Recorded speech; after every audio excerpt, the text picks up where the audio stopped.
Moto likes you. Here he comes. I like 'em big. I like 'em chunky. I like 'em big. I like 'em big. I like 'em round. With something. They like my sound. The Acolyte, Episode 6.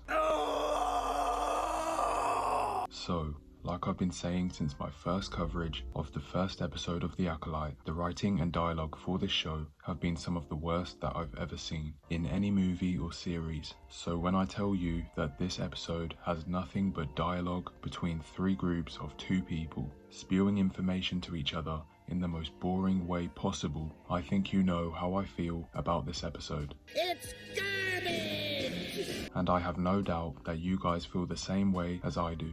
You're goddamn right. Now, there wasn't much that happened in this episode, so there's not a lot to discuss and talk about, besides a continuation of things that do not make sense and don't belong in Star Wars at all. For example, Episode 6 opening with a whole scene dedicated to being a Quimir thirst trap. What?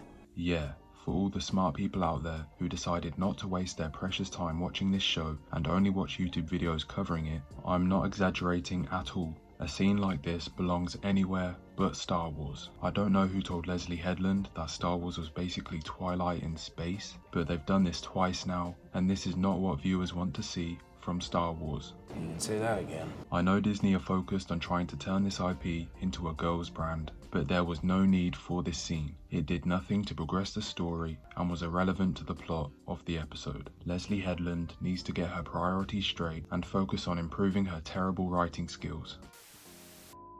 Anyway, speaking of Quimir, he's actually the most interesting character in the show by far, or shall I say, the only interesting character in the show, which isn't a hard feat to accomplish, but Quimir actor Manny Jacinto has proven to be a great actor and has no business being in a show this bad. Tell me about it. Hearing Quimir talk about his backstory was the only somewhat fascinating thing about the dialogue in this episode, because who doesn't like to hear a mysterious villain's backstory, especially when that villain is a Sith.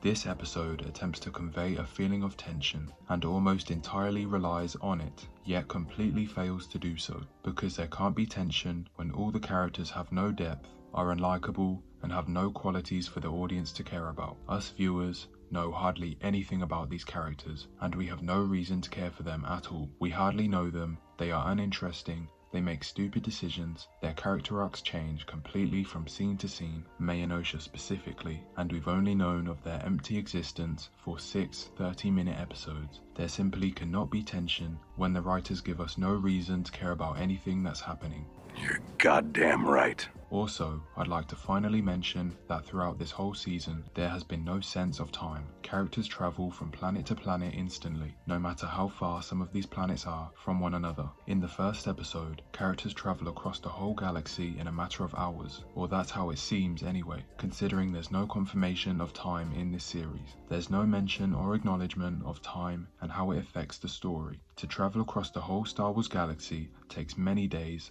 or even weeks, yet there's no sign of in-universe logic or realism towards this.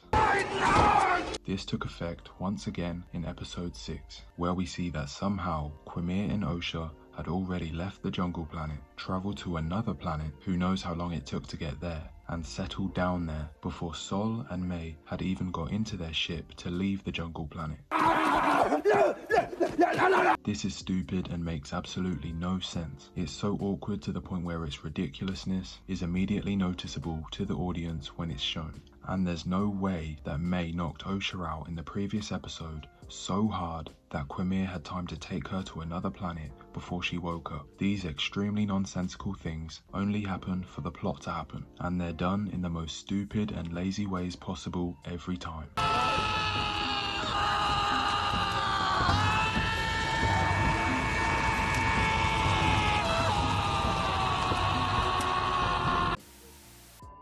There was no need for May to steal Osha's clothes and pretend to be her to get into Sol's ship. It did absolutely nothing for the story but waste time, because Sol finds out it's May and takes action before May even does anything to make the twin swap concept worthwhile. The writers literally did nothing with this concept, and the concept is dumb anyway, because Sol should have noticed that it was May instantly. He should easily be able to sense the difference between Osha and May. The two might look the same, but they have two completely different identities and completely different backstories since the event in the flashback. Sol has been around Osha way too long to not notice the difference anyway. Once Sol realized that May was on his ship and not Osha, why did he not return to the jungle that he was hovering over and search for Osha? Because clearly, after finding out that May isn't Osha and that May is wearing Osha's clothes, that means that Osha is either dead, knocked out somewhere on the planet, waiting for a rescue team, or getting eaten by jungle wildlife.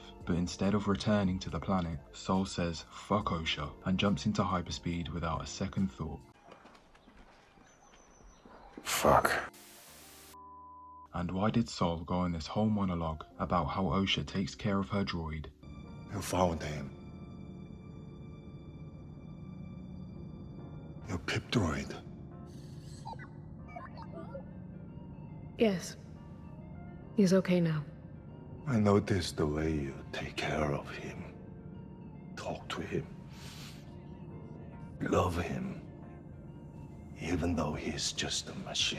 When in the last episode, she literally sacrificed her droid companion to the bugs and to the Sith so that her and Sol can get away.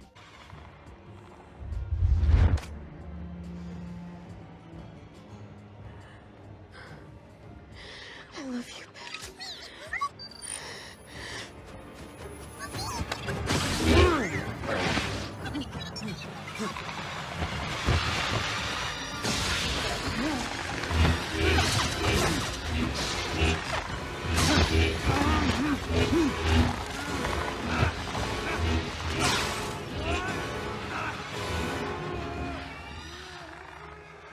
She literally sacrificed her droid, yet Sol wants to have a whole monologue saying that she takes care of this droid and she cares so much about the droid. It makes zero sense, but then again, it makes as much sense as this show does in general, which is absolutely no sense whatsoever.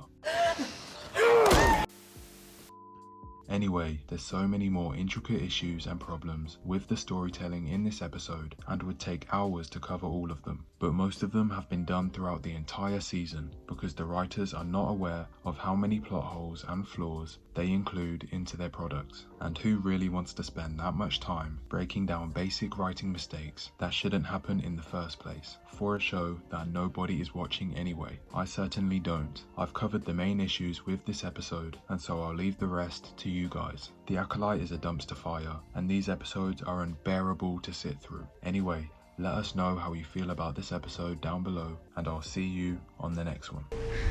Maybe if I'd raised you, I could have made you better. And not some weak, sniveling pussy, starved for attention. But there's no fixing that now. Weak? You're a fucking disappointment.